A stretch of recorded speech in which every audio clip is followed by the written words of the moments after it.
Falcon 9 is in startup. And we are go for launch of Cygnus NG-21.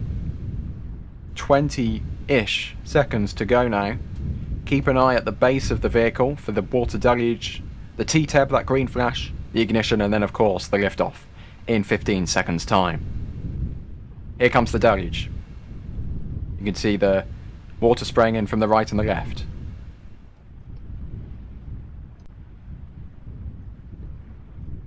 Ignition. And we have liftoff for the 75th time this year. Falcon 9 is off and away. NG-21 from Slick 40. Let's listen in for the sound.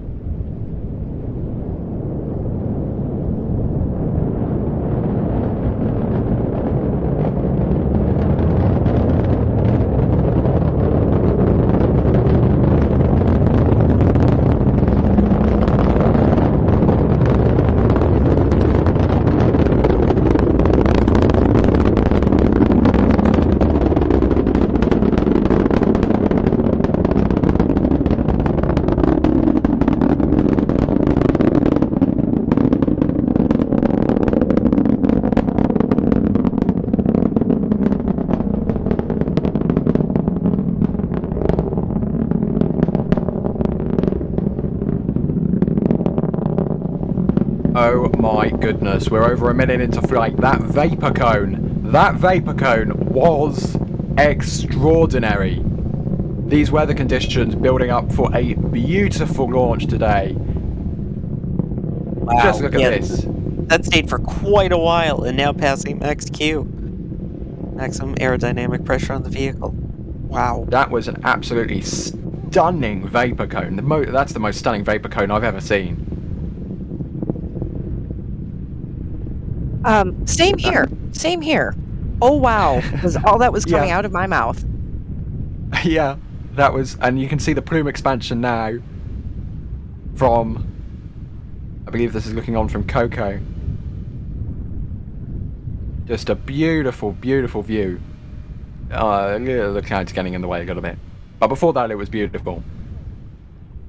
You can still roughly hear that little Carolux crackle in the background going on as we approach Miko in a few seconds' time. You'll see all 9 of those first stage engines cut off. Stages will separate, and unfortunately, just like with NG-20, we have a stubby nozzle on the second stage. Boo, the stubby nozzle. Boo. Separation, and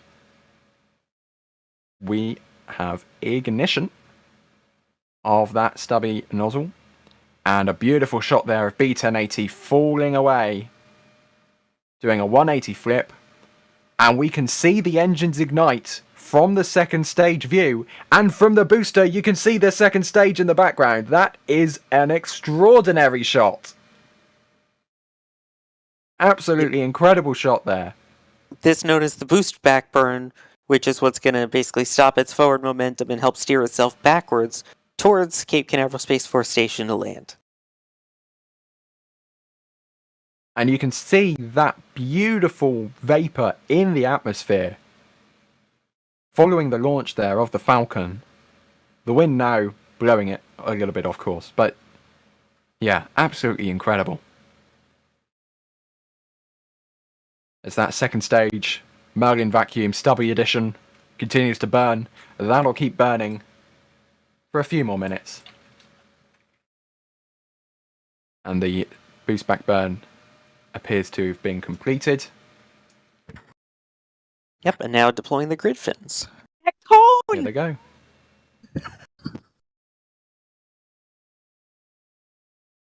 Julia, still excited about that cone.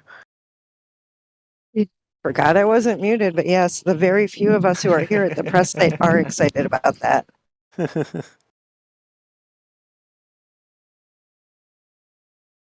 Beautiful view here from B1080, looking through the grid fins back at planet Earth.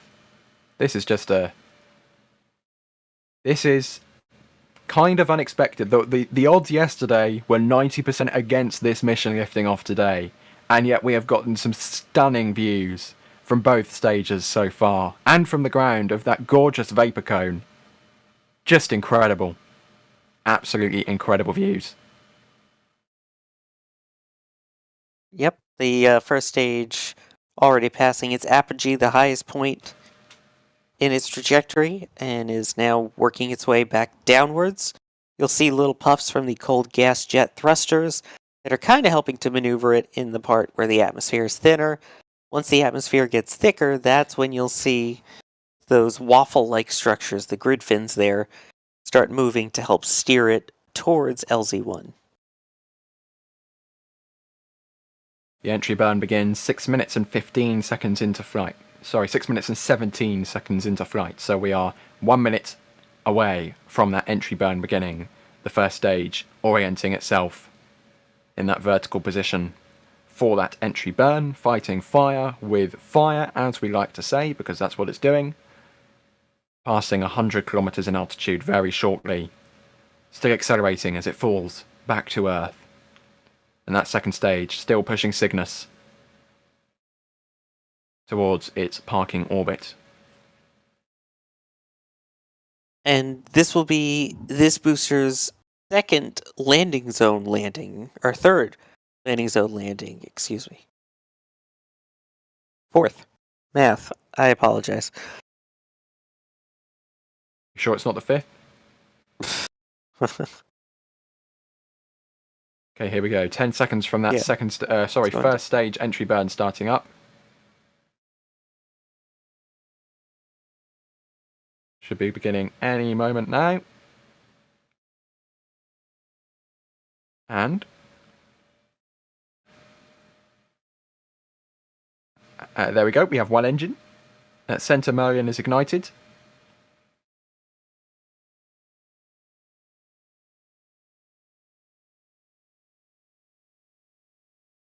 Camera getting a little bit covered in gunk as it re-enters the atmosphere. And here we go. That is a one engine, single engine entry burn, which just goes to show how much lighter this vehicle is now. You think when it launches it has 9 engines ignited. To slow down, it only needed 1.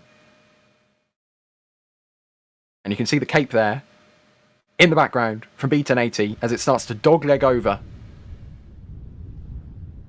Keep an ear out as well for the LZ1. sonic booms. Yep, we've got the audio coming back in. Keep an ear out for those sonic booms. Here it comes back now. Being engulfed in vapor. This is just an incredible shot here. Wow. This is normal, and it looks incredible. But here it comes. Back to the Cape. One engine. Ignites. 3 engines ignite. Back down to 1 engine. There's the sonic booms. Here come the landing legs. And a smooth touchdown on landing zone 1 for B1080. That little extra rumble after it lands. Love it. That view on the way down. The vapor cone on the way up. My goodness, this has been a very aesthetic launch. Very beautiful launch. I mean, that was pretty much perfect from B1080 there, completing its 10th flight to space and back. The second stage continues to burn its Merlin vacuum engine. That'll be cutting off in 10 seconds-ish time. It's delivering Cygnus NG-21 to a parking orbit. Cygnus will be deploying 14 minutes and 35 seconds after liftoff, so in about 6 minutes. There's that Seco. Beautiful, beautiful, beautiful, beautiful. Pitch perfect there. Gorgeous. And we will stick around for deploy, and obviously stick around as well for some replays, because, I mean, I know we all want to see that vapor cone again. Yeah, I have just heard wind that a certain D is working slow-mo, so stay tuned, everybody, because if we get slow-mo of that vapor cone, I think that'll... Sawyer. Yes? The sonic booms actually shook my car all the way at the press site. Oh my gosh. Yeah, you guys, Wow. that was an amazing launch to watch. Boy, And the there we have a clouds must live have view been of Cygnus. really in your favor for that to carry that Yeah, that far that humidity loud. must have been so thick. That's a new one for me, by the way, y'all, because I'm used to feeling it in my body, but not having a whole car shake.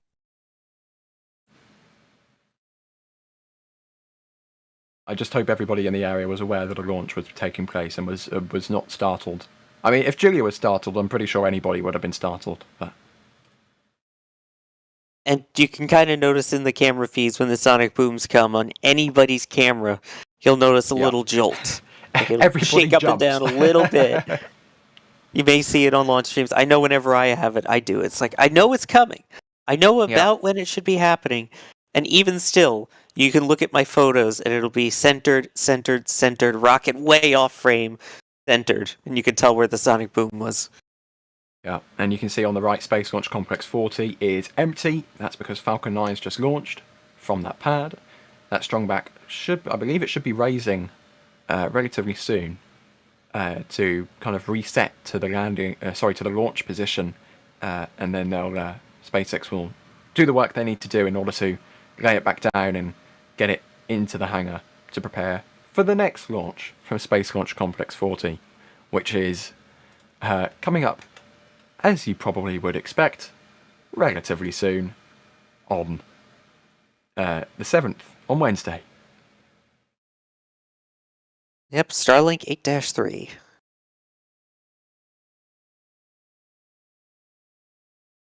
Here we go then, everything looking good.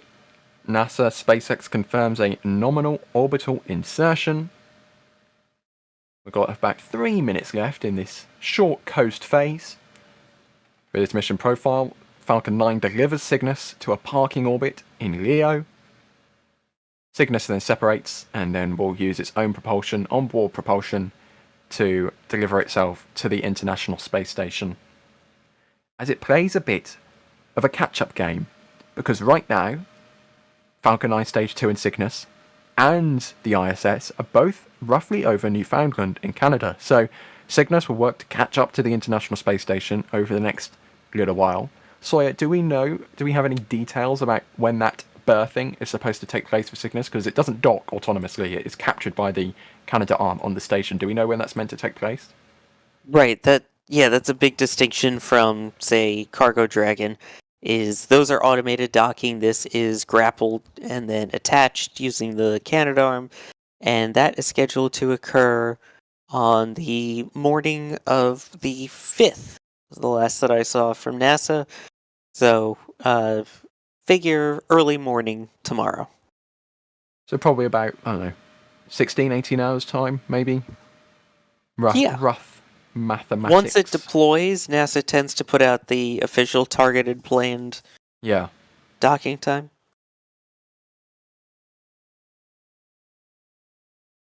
Because they have to synchronize that, across ground teams and the space station teams, because it's captured by the Canadarm. They need crew in order to capture that, because they catch it. And I've just seen out the corner of my eye a very pretty picture from Julia. So when we get Cygnus deployed, hopefully we'll be able to bring up that and some replays as well, because that was a very, very stunning launch with the vapor and the sun in the background. You can see deploy there on the timeline now appearing. We're a minute away. Get to see those beautiful circular solar panels too. Just very unique in its way, but also is kind of a precursor to the testing of the technology that is now used on the ISS for the IROSIS, the rollout solar arrays on the ISS. Yeah, I do have to say, the circular solar panels in KSP, which I think are inspired by the Cygnus solar panels, they're my favourite solar panels to use. I don't know, but the circular design, I just really like it, so I use it. Yeah, same. Deploy coming up in about 20 seconds.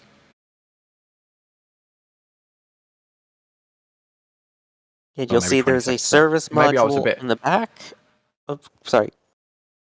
I was just being a bit optimistic about the timings, that's all. Oh, no, you'll see when it separates, there's the service module towards the back, and then the main compartment, which is all the pressurized cargo, crew supplies, science, computer parts, and much needed pieces to help repair spacewalking spacesuits are in the There it pressurized goes. part. Cygnus drifting away from Falcon 9. As Falcon 9 completes yet another successful mission. Beautiful. Very, very graceful. Almost like an actual Cygnus, just, gracefully drifting away on the lake that is the darkness of space. I tried. I'm sorry, I tried. I'm not as good as you, Sawyer. It wasn't bad. And you could also see, by the way, that little gray circle in the bottom left there, if you can still see it far away, that is actually the grappling fixture. That's where they will grab Cygnus before maneuvering it to berth it to the ISS.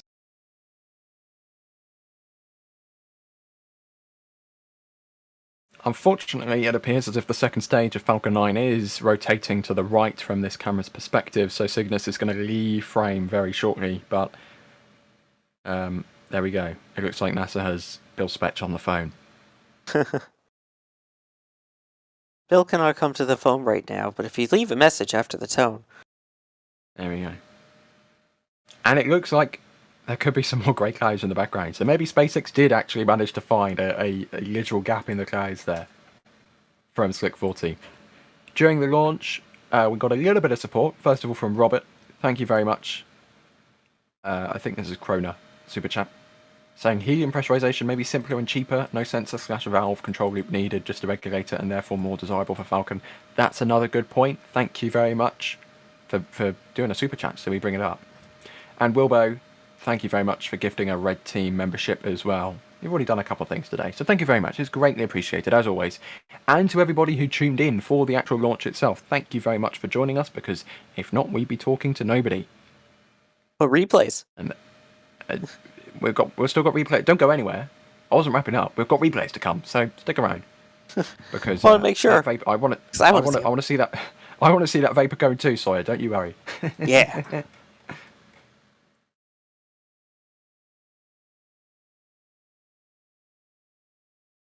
In the meantime, I'm just going to try and stall for Jay a little bit.